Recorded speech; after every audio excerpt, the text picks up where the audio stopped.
গিন্নি, এবার বৃষ্টির ভাব ভালো না, বড় কোনো সর্বনাশ হয়ে যেতে পারে। এমন কিছু যেন না হয়। সেই সকাল থেকে বৃষ্টি শুরু হয়েছে, থামার নাম মাত্র নেই। চারপাশে নদী পুকুর সব পানিতে থই থই করছে। কি বলো গো, এ কি সর্বনাশী কথা! হ্যাঁ গো, দুদিনের এই ভারী বৃষ্টিতে চারপাশে পানিতে ভরে গেছে, আর একদিন এইভাবে বৃষ্টি হলেই নির্ঘাত বন্যা হয়ে যাবে। তা না হয় হলো, কিন্তু এখন রান্না করার মতো উপায় তো দেখতে পাচ্ছি না। এখন আর তোমায় এই বৃষ্টির মধ্যে কষ্ট করে রান্না করতে হবে না। তুমি বরং আমাকে কয়েকটা মুড়ি চিঁড়ে খেতে দাও।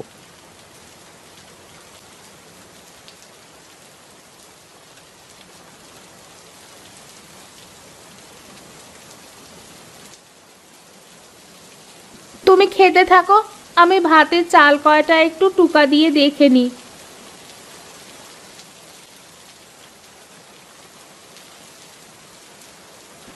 আমাকে এক গ্লাস জল দাও তো দেখি গিন্নি।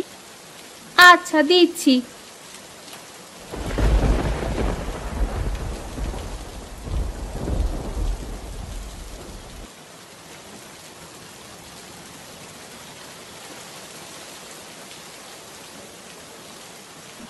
আহ, মুড়ি কয়টা খেয়ে পেটে একটু ধস ধরলো। তুমি এখন শুয়ে বিশ্রাম করতে থাকো, আমি আমার কাজ করি।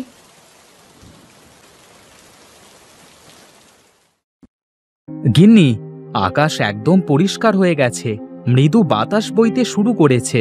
আজ বোধহয় আর বৃষ্টি হবে না। বৃষ্টি আর না হলেই ভালো, যা হয়েছে এই অনেক।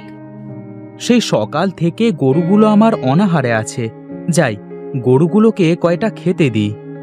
তুমি গরুর খাবার দাও, আমি রান্নাঘরে ঢুকলাম।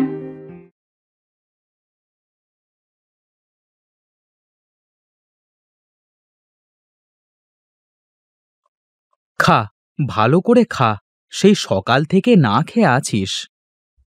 এই যে শুনছো, আমাকে একটু আগুনটা দিয়ে যাও তো। ম্যাচ তো ঘরে, তুমি বসো, আমি এনে দিচ্ছি।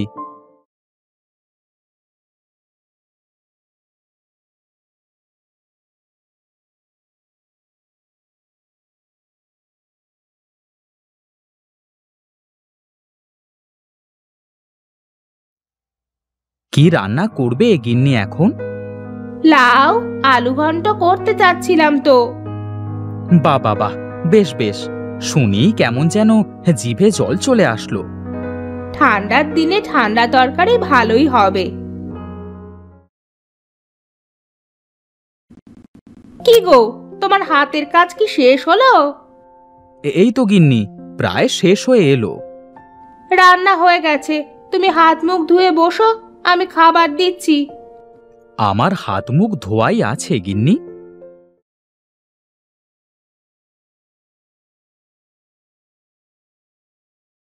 আর একটু তরকারি দেবো তোমাকে? আগে পাতেরগুলো খেয়ে শেষ করে নি, তারপর দেখা যাবে। দাও, কয়েকটা ভাত দাও দেখি।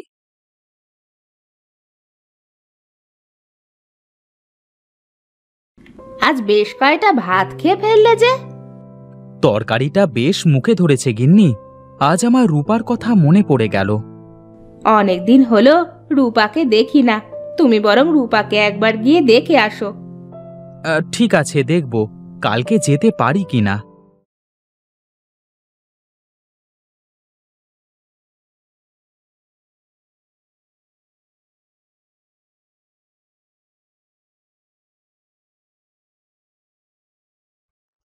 কি নেহাল, কি খবর তোমার?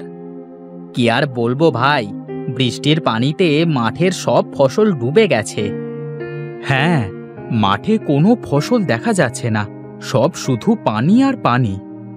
তাড়াতাড়ি পানি না সরলে ফসল তো সব নষ্ট হয়ে যাবে ফটিক ভাই। সেটাই তো ভাবনার বিষয়। তবে এবার মাঠে প্রচুর মাছ হবে নেহাল। ঘরে যদি চাল না থাকে ভাই, মাছ দিই বা কি হবে? তা তুমি ঠিকই বলেছ নেহাল, যাই দেখি বাড়ির দিকে। ঠিক আছে, যাও, আমি একটু ঘুরে ফিরে মাঠটা দেখে আসি।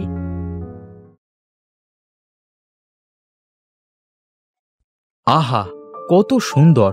এই মাঠ ঘাট পুকুর, মানুষ যে কিভাবে এই গ্রাম ছেড়ে শহরে বাস করে। কি গো, মাঠ দেখা হয়ে গেল? হ্যাঁ গো গিন্নি, মাঠে শুধু পানি আর পানি, যেদিকে তাকাই সব দিকে পানি। এ কি সর্বনাশী কথা গো! জমিতে পানি থাকলে সব ফসল যে নষ্ট হয়ে যাবে। সবাই চেষ্টা করছে তাড়াতাড়ি পানি বের হয়ে যাবে মাঠ থেকে। সে কি আর চারটেখানি কথা গো!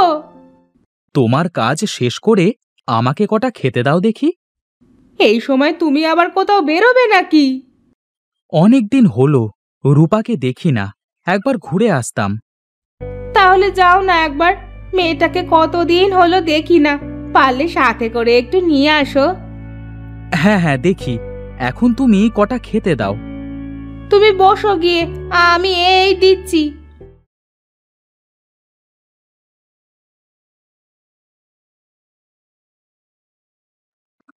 কই গো গিন্নি, আমি চললাম। এই নাও, সাথে করে এটা নিয়ে যাও। এতে আবার কি দিয়েছো? কয়টা ভাপা পিঠা বানিয়ে দিয়েছি, রূপার আবার ভাপা পিঠা খুব পছন্দ।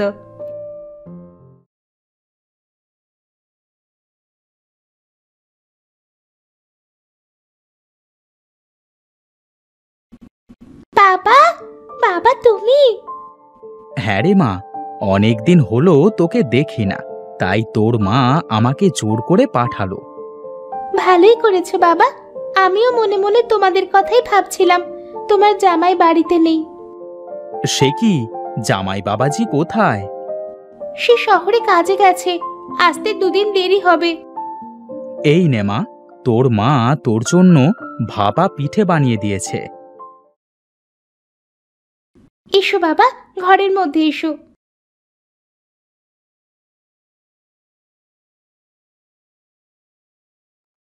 বাবা, তুমি বসো, আমি তোমার জন্য খাবার নিয়ে আসি। না রে মা, মাত্রই তোর মার হাতে খেয়ে রওনা দিয়েছি। তুমি বসো তো বাবা, তোমার পছন্দের তরকারি রান্না করেছি। তাই নাকি রে মা? হ্যাঁ বাবা, তোমার জামাই হাট থেকে বড় বড় চিংড়ি নিয়ে এসেছিল, আমিও কচু শাক দিয়ে চিংড়ি রান্না করেছি। বাহ, বেশ!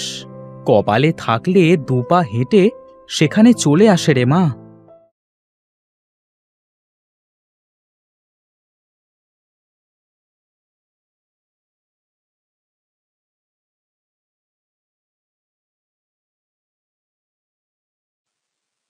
জামাই তো নেই মা, তুই বরং চল, আমাদের সাথে একদিন থেকে আসবি। না বাবা, তোমার জামাই বাড়িতে এসে আমাকে না দেখতে পেলেই রেগে যাবে। আমি বরং অন্যদিন তোমার জামাইকে সাথে নিয়ে যাব। ঠিক আছে মা, তুই যা ভালো বুঝিস, তোর মা তোকে দেখতে চেয়েছে। তোমার জামাই আসলে একদিন গিয়ে মাকে দেখে আসো বাবা।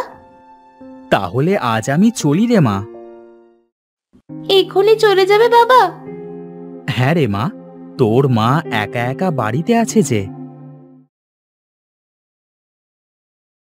ফটিক ঘর থেকে বেরিয়ে পড়ে এবং বাড়ির পথে চলতে শুরু করে।